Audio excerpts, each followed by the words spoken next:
Hi, welcome to Sonic Dorms. On today's episode, I have a very special guest. I'm bringing back Pure Intention. So I got Joe, John, and Tim here just to discuss their new EP, which is the Imposter Syndrome EP. It's coming out this Friday. That's March 12th. That's tomorrow, actually.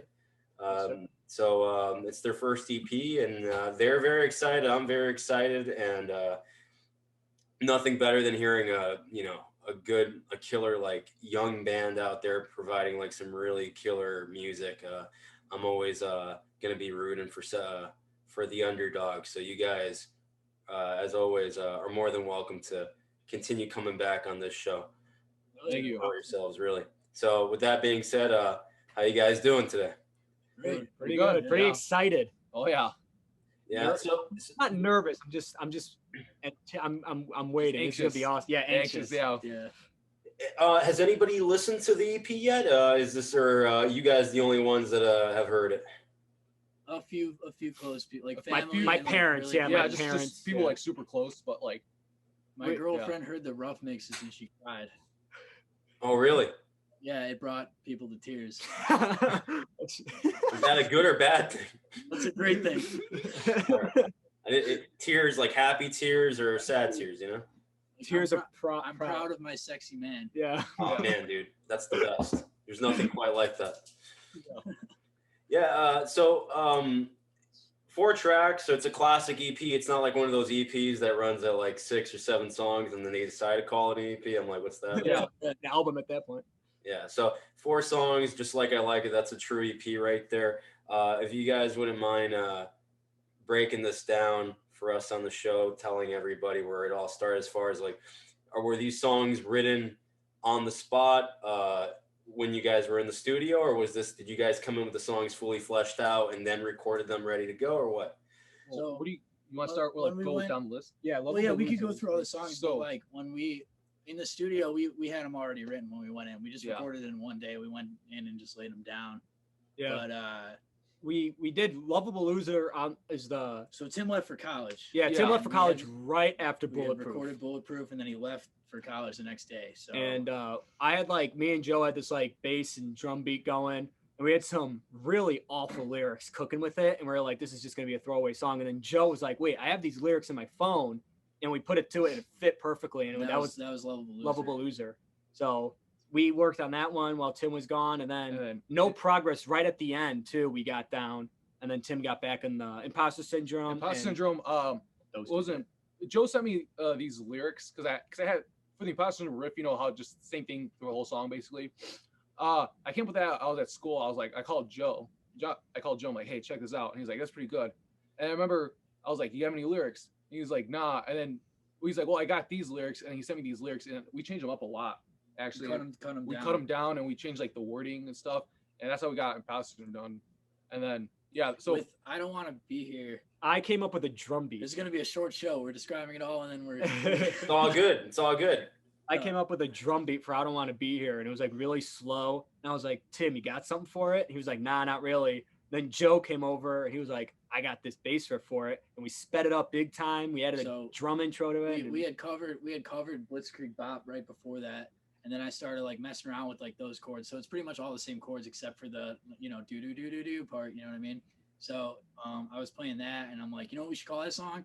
I Don't Want to Be Here. And he's like, why? And I'm like, cause do do do do do do. Yeah, we didn't have our lyrics at that time. Nah, we just had the phrase "I don't want to be here," Yeah, and then we were like kind of joking around about it. And then we're like, that could actually work. Yeah. And then the next day, Joe had wrote a bunch of nonsense. two verses and Yeah. choruses, and that was fourth Yeah. song, last one written in the fourth one on the EP. Imposter Syndrome, I didn't know, like I never really heard it until Tim got back and we played it because they were really working out like riffs and stuff, and I was just kind of like, I'll play something when you guys get back and I hear it. And then I finally heard it, and within a day we got that one like pretty much squared up. So yeah, and there's like different versions of I Don't Want to Be Here too that we played through. Remember we changed it up a lot.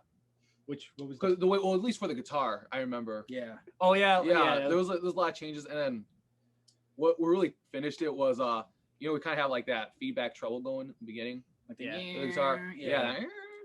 So Great. so yeah, I came up with that like a couple weeks before we recorded the EP, and it just ended up being like super cool. I'm like, all right, we're gonna keep that. Right on.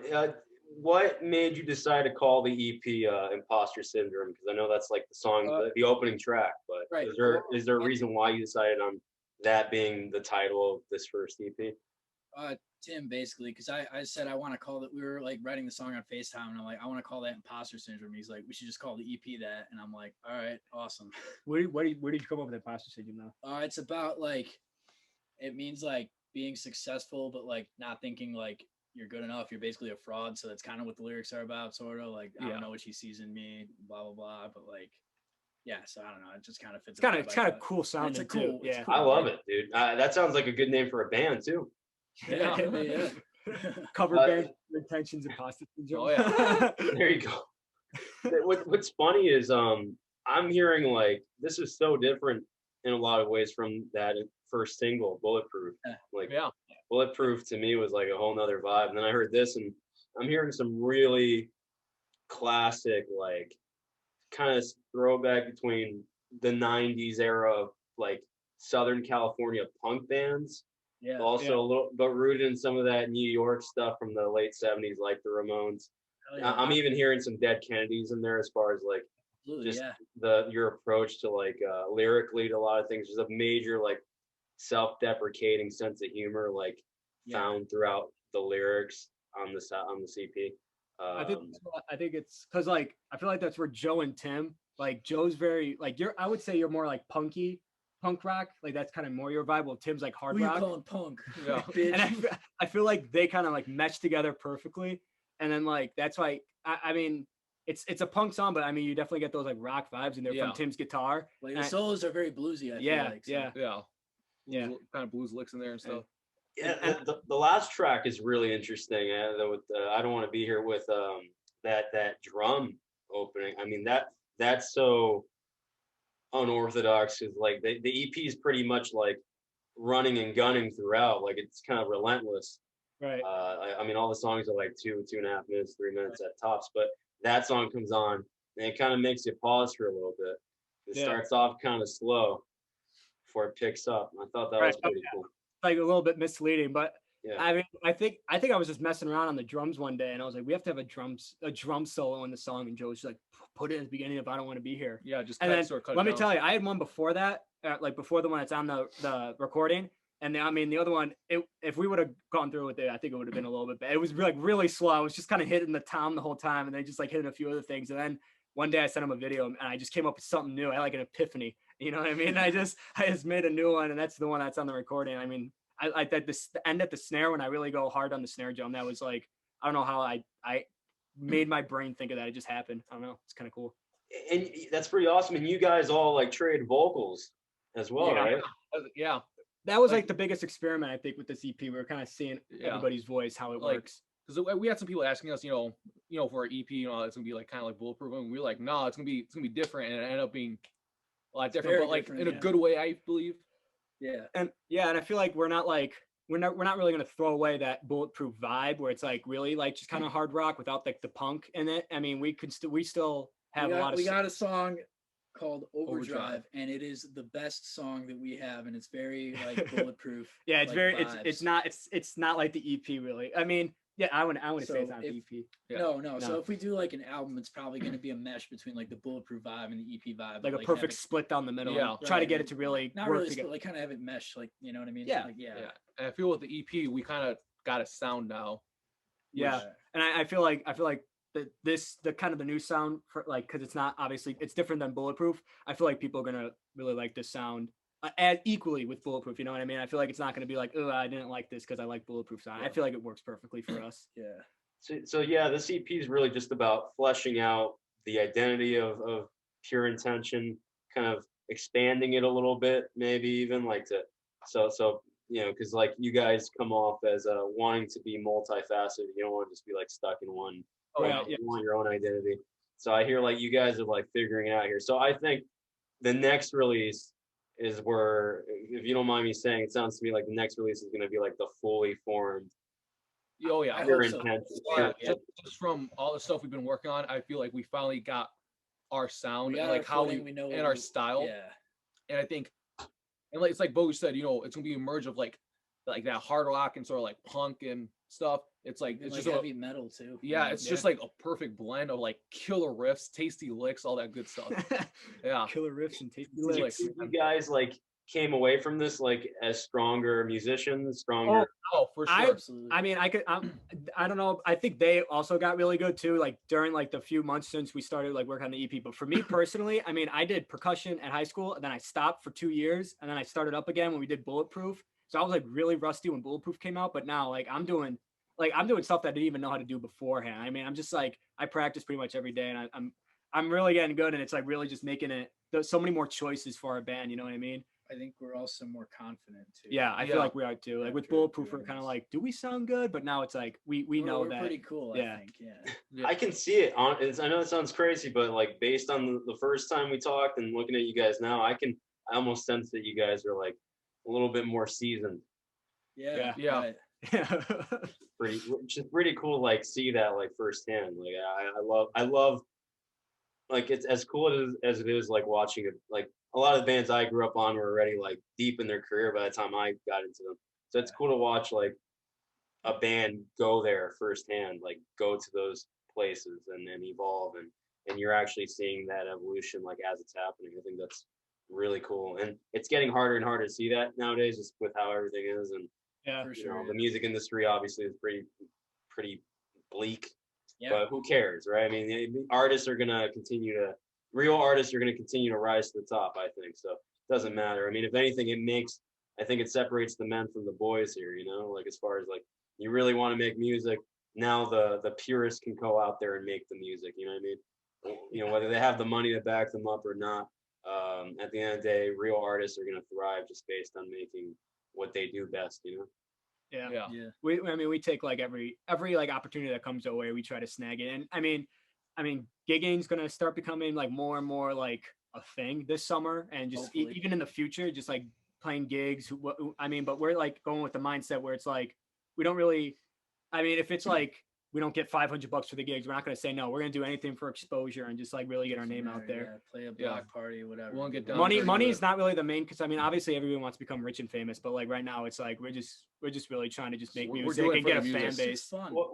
What's ironic, guys, is that I think with the situation that's going on in the world, I think when concerts do start to come back, it's the club bands and the theater bands that are gonna rise to the top of benefiting right now more than the arena acts, because just because of how it is. So I think a lot of clubs are gonna a lot of the club level bands are gonna be making the they're gonna be successful right now more than ever before. And open clubs like right now, because like I don't know, like the Foo Fighters, they're fine. They don't have to play stadiums. They have money, but like just let us fucking play a bar. Come on now. Like I work in a restaurant and there's a bunch of people sitting there with no mask. So how about like let the bands. Just let me ask you, speaking of restaurants, do you find it hilarious? I'm pretty sure you do, I can tell, that they go like walk in with the mask on, and then when you sit down, take the mask off. I'm like, then why even bother, dude? Like then everybody walks in and then they just take it off and then it's off for the rest of the time. Oh, but when you walk to the bathroom, can you put the mask back on?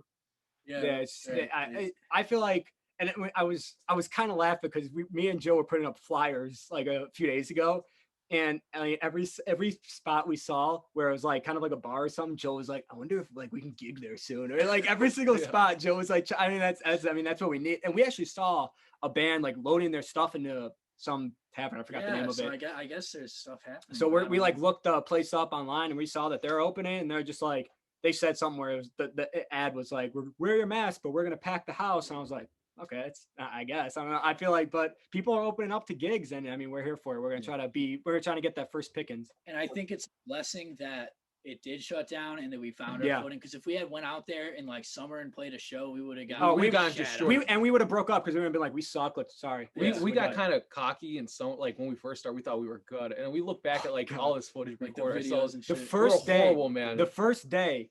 They had an original and I just played with them. I mean, the first day I was there, because I was like kind of auditioning, and they never heard like a drummer play with them yet. And we played this one song. We have it now and it's really good now. But back like in August, when we first did it, we thought it was the coolest thing ever. We watched the video. It is horrendous. Yeah. Like Off- Joe everyone's does like an offbeat. offbeat jump at the beginning. It's the funniest video ever. And when we get really big, we have to show that to somebody. Yeah. But right now, people might take the wrong. They might think that we actually are like that right now when we're Yeah. not. Great. We've grown a lot since then. I'm telling you though, I think a lot of the independent artists are gonna thrive. Oh, yeah. Once gigs start happening again, just because like a lot of the bands like at that level are gonna they're gonna benefit from all this. They're gonna get the first dibs at playing live. So I think people are just gonna be like, I want to watch. Also, people are dying to watch like Music, live right. shows. No, I was They'll just go about to see say that. anything. They'll go see anything. So I love people like I like in my family or just like family friends. I mean, they're all concert goers. They go to anybody or anything, and it's just like there's a lot of people like that where they're thirsting to get a concert. They don't care what it is. They're just gonna go out and see Music's it. music. It's fun when you see a guy up there singing and playing guitar. Even if it's like an old like dad band playing Oh, yeah. AC/DC covers, it's awesome. It's so much fun. Yeah. You know. yeah, and then for them to pull it off and maybe surprise you at the end of the night, Yeah, right. even better, you know. So, are you guys doing anything like in conjunction to like the release tomorrow? Are you guys gonna like put on are you guys gonna do like a live stream or anything like that?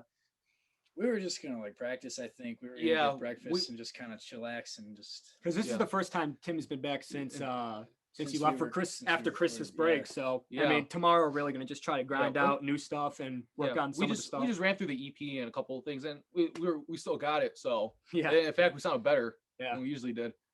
So I think tomorrow should be a jam day. Work on our new stuff. If we could get a EP. live stream going where we have like good cameras and like good Yeah. audience audio and stuff, that would be cool. But I think just like Instagram Live or YouTube, like on a phone, it doesn't like do it justice and like pick up like. Right. Yeah, we've done that a few times, and like obviously we can't tell what it sounds like on the other end of Instagram when we're live streaming. And I mean, we listen to it. It's not, you can see what we're saying, but like sometimes you don't know what the lyrics are, stuff like that. So if we get like a really good setup, we're probably gonna start doing live streams a lot more if we can get that setup going. Yeah, but who knows? Hopefully gigs like real live ones. Yeah, hopefully we don't have to depend on live streams. We can do in person gigs. Yeah. soon. Yeah. Right. And so mind telling everybody where the EP is gonna be released? I'm pretty sure it's gonna be available everywhere, right?